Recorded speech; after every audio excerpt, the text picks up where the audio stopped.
Kalian pusing gak sih pengen bikin desain poster yang bagus di Adobe Photoshop? Tapi lupa, kan Adobe Photoshop berbayar ya, mana mahal lagi. Tenang. Di video kali ini, aku pengen ngasih tahu ke kalian semua satu aplikasi yang gak kalah mantap sama Adobe Photoshop buat kalian bikin desain poster atau apapun itu. Dan yang paling penting nih ya, aplikasinya gratis. Loh, aplikasi apa itu? Nama aplikasinya adalah Affinity by Canva, atau bisa kita bilang Affinity Studio. Dan di video kali ini aku pengen ngebahas fitur-fiturnya, tools-toolsnya. Udah siap? Oke, kalau udah siap, langsung aja kita bahas. Let's go. Oke teman-teman, jadi di section pertama kali ini aku akan menjelaskan ke kalian semua tentang fitur-fitur atau tools-tools yang ada di Affinity by Canva atau Affinity Studio ini. Oke, tanpa berlama-lama langsung aja aku bahas. Jadi yang pertama-tama yang akan kita lakukan yang pasti adalah kita akan buka aplikasi Affinity-nya terlebih dahulu. Ingat ya guys ya, logonya itu yang Affinity berwarna hijau dengan ada lambang logo seperti huruf A berwarna hitam, teman-teman. Langsung aja kita klik. Oke, ini kalau misalnya ada tanda ini berarti Affinity-nya sedang proses atau sedang loading untuk masuk ke dalam aplikasinya tersebut. Oke, ini ada an update is available, ini not now aja karena berarti tandanya ini Affinity-nya lagi update, sedang mau update teman-teman. Dan karena saya pengen ngebahas sekarang jadi saya not now ya, alias jangan sekarang. Tidak sekarang. Oke teman-teman, tampilan pertama yang bakal kalian hadapkan ya, alias page pertama yang bakal kalian lihat itu adalah page welcome. Ini ada tulisan welcome di sini teman-teman. Dan di sini adalah tempat-tempat di mana project-project kalian dikumpulkan. Di sini seperti saya ini ya. Ini sudah ada banyak sekali project-project aku yang sudah aku bikin dari dulu-dulu teman-teman. Nah, ini home, juga ada home, recents alias yang semuanya ya seluruhnya. Terus ini learn alias buat belajar-belajar ini. Belajar-belajar tentang Affinity. Ntar kalau kalian misalnya juga belum paham teman-teman sama videoku yang ini, kalian bisa learn dari sini, bisa belajar di sini.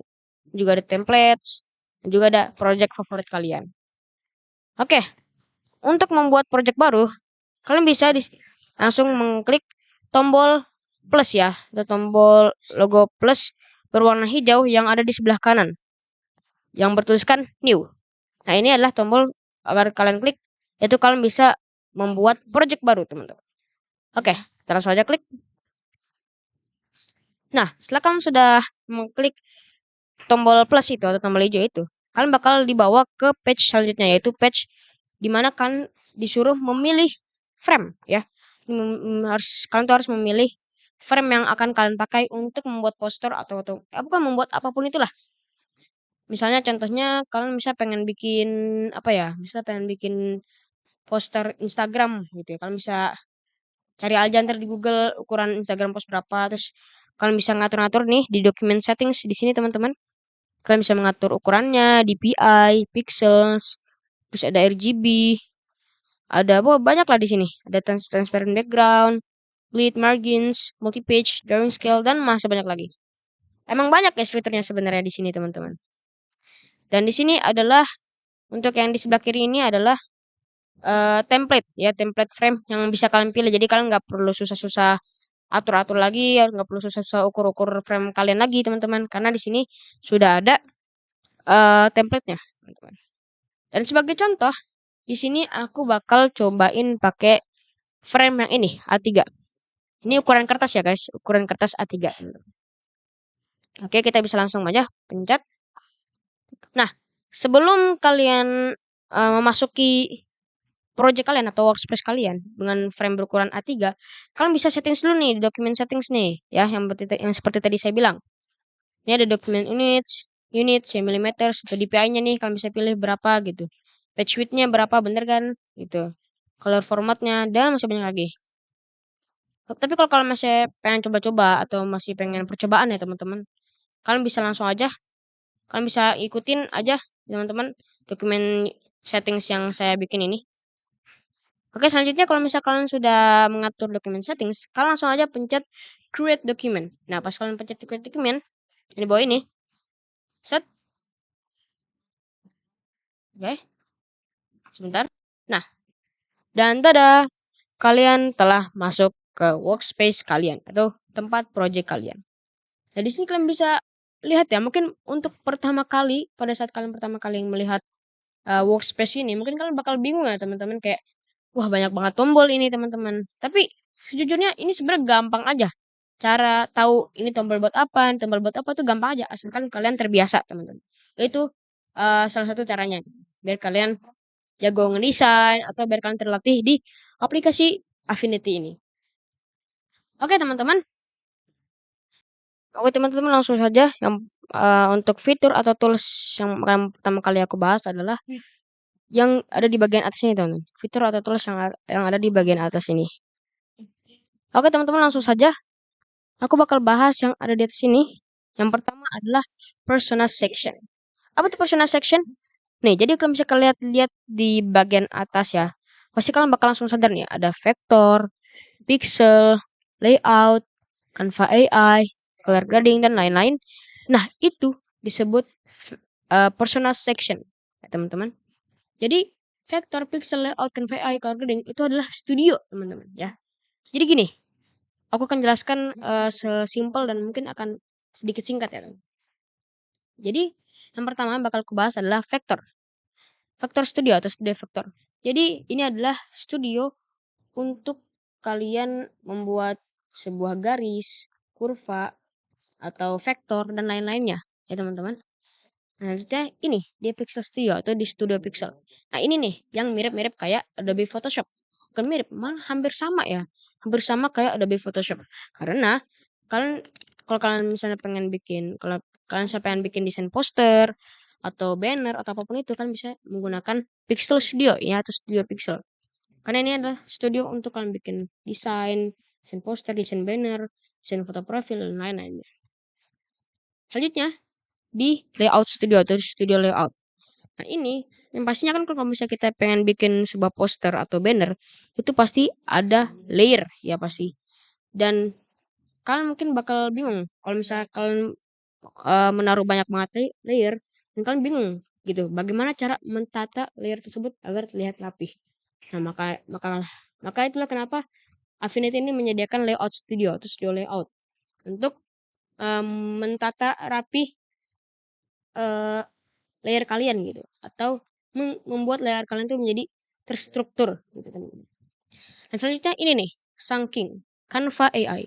Ini adalah fitur yang menurutku cukup gacor karena seperti kita tahu AI itu kan memang sekarang lagi gacor banget ya teman-teman. Dan kalian tuh di Canva AI Studio ini kalian bisa ngegenerate foto, kalian bisa ngegenerate dari mengubah teks jadi gambar atau menghapus objek dan segala macam. Pokoknya bagus banget ini. Selanjutnya di color grading studio. Ya, mungkin kalian beberapa dari kalian mungkin udah tahu ya teman-teman apa itu color grading. Jadi kalau misalnya nih kalian punya foto pemandangan yang gelap. Nah, gunanya color grading studio ini kalian bisa mengatur foto pemandangan kalian yang gelap itu yang awalnya gelap menjadi terang atau menjadi warm atau menjadi cool di color grading studio ini teman-teman. Nah, ini juga cukup bermanfaat ya buat kalian yang suka foto-foto pemandangan atau foto-foto suatu objek agar foto tersebut terlihat menjadi makin bagus, makin cantik dengan color grading ini teman-teman. Lalu selanjutnya di sebelah kanan di sini ada vector view mode, terus ada apa namanya pixel view mode. Nah, yang pertama yang bakal kau bahas adalah vector view mode. Jadi ini adalah agar kalian bisa sekalian ngedesain, sekalian melihat hasilnya gitu teman-teman. Jadi di sini ada pixel view mode, ini ya sama aja kayak tadi, tapi versi yang di pixelnya teman-teman. Misalnya di sini ada toggle quick mask. Ini untuk pasang mask. Mungkin kalian udah tahu ya mask itu apa. Jadi kayak semacam ya kalau misalnya di bahasa Indonesia itu kan kayak topeng gitu ya teman-teman. Jadi ya kalian bisa memasang sebuah mask gitu atau topeng di objek-objek kalian teman-teman.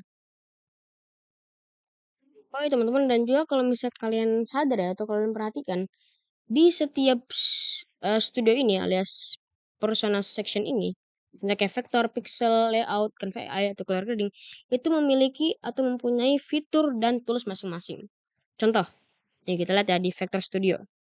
Kita lihat di sebelah kiri ya, atau tools-tools desainnya ini. Oke, kita lihat baik-baik. Ini ada mouse, ada move, sini ada artboard tool, ada note tool, dan segala macam ya. Dan kalau misalnya kita masuk ke Pixel Studio, tuh 2, 3. Nah, berubah lagi ya teman-teman. Di toolsnya itu berubah lagi. Terus misalnya kita ke layout studio, dan berubah lagi teman-teman toolsnya. Terus kita di Canva AI, berubah lagi. Color grading, berubah lagi. Nah, itu dia kelebihan dari Affinity.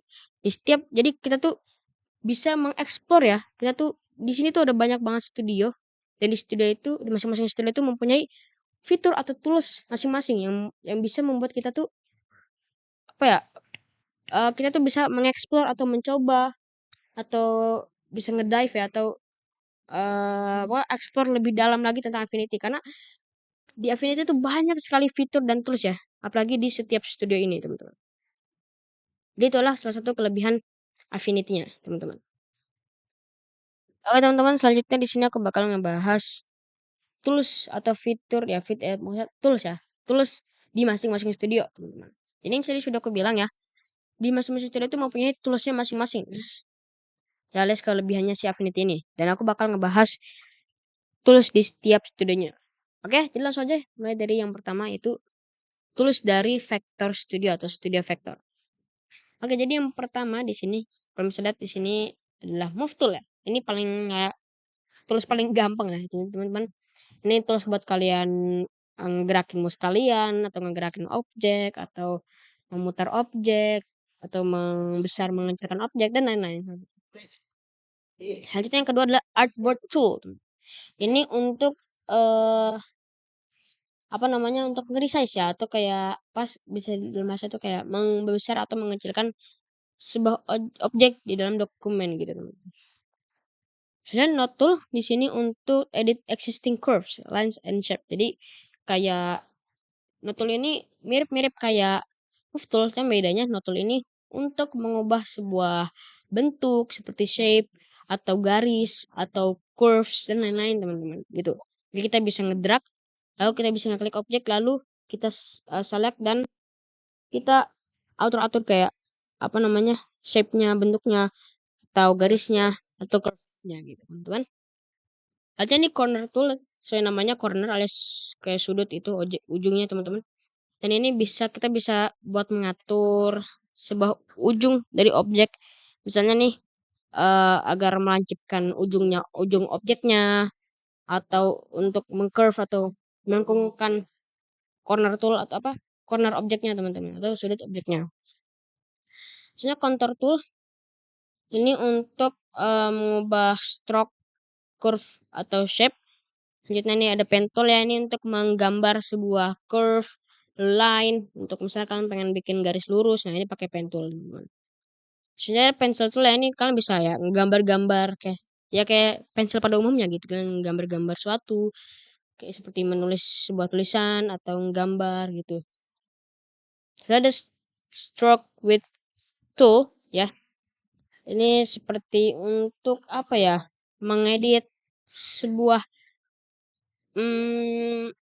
kurva di setiap halaman teman-teman. Jadi fill tool ini mungkin kalian beberapa kalian juga udah tahu ya, ini untuk mewarnai sebuah objek. Misalnya kalian punya tambahkan objek kotak gitu, misalkan pakai objek kotak, nah terus misalnya warnanya masih warna polos nih, kalian bisa ganti warnanya dengan fill tool ini.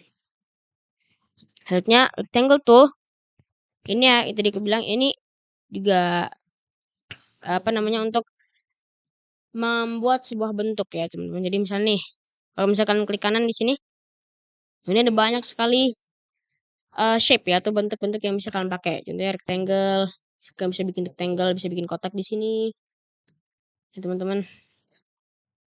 Ya gitu. Terus kalian bisa bikin bulat di sini, kalian bisa bikin kotak tapi lengkung, segitiga, layang-layang, terus ini apa namanya, lupa lagi namanya, trapezoid ya, terus bintang, masih banyak lagi teman-teman. Oke, selanjutnya di sini ada shape builder tool. Ini untuk menambahkan sebuah shape. Kayak misalnya nih, kalian menambahkan, misalkan menggabungkan dua objek ya, kalian pasin gitu. Nah ini bisa, dan itu bisa menghapus area-area itu. Jadi kalian bisa select aja area yang bakal kalian hapus di masing-masing objek tersebut. Sebenarnya ini ada artistic text tool yang ini untuk membuat sebuah dekorasi teman-teman, dekorasi teks ya. Selanjutnya adalah place tool, ini untuk kalian menaruh sebuah gambar yang ingin kalian taruh seperti foto atau dokumen atau lain-lainnya. Selanjutnya ada vector crop tool, ini untuk remove portions of an object non-destructively. Jadi ini untuk menghapus sebuah porsi ya, porsi dari sebuah objek yang mungkin nggak terlalu berguna bagi kalian. Sini ada measure di sini teman-teman. Ini measure tuh untuk penggaris ya di sini teman-teman.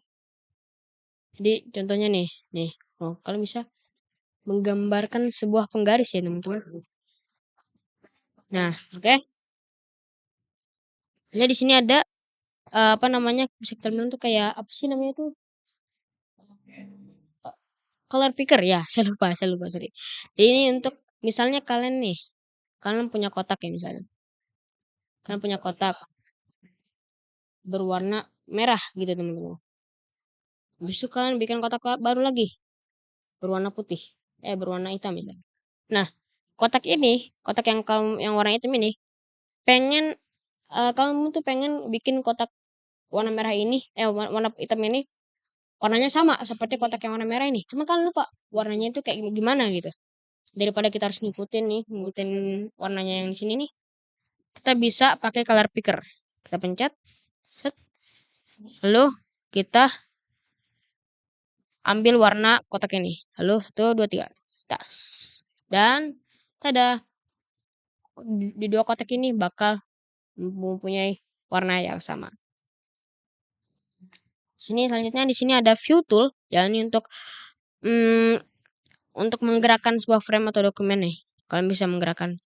Dan ini untuk move tool ini kalian nggak bisa pakai buat menggerakkan atau merotate atau meresize sebuah objek ya teman-teman. Karena ini cuma buat melihat ya. Namanya juga view teman-teman. Jadi kalian cuma melihat dokumen-dokumen doang.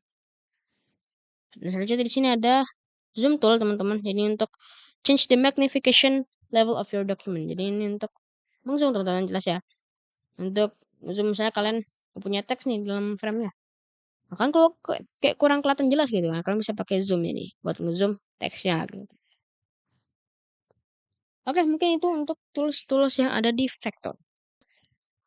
Jadi mungkin ya segitu saja. Terima kasih teman-teman sudah menonton.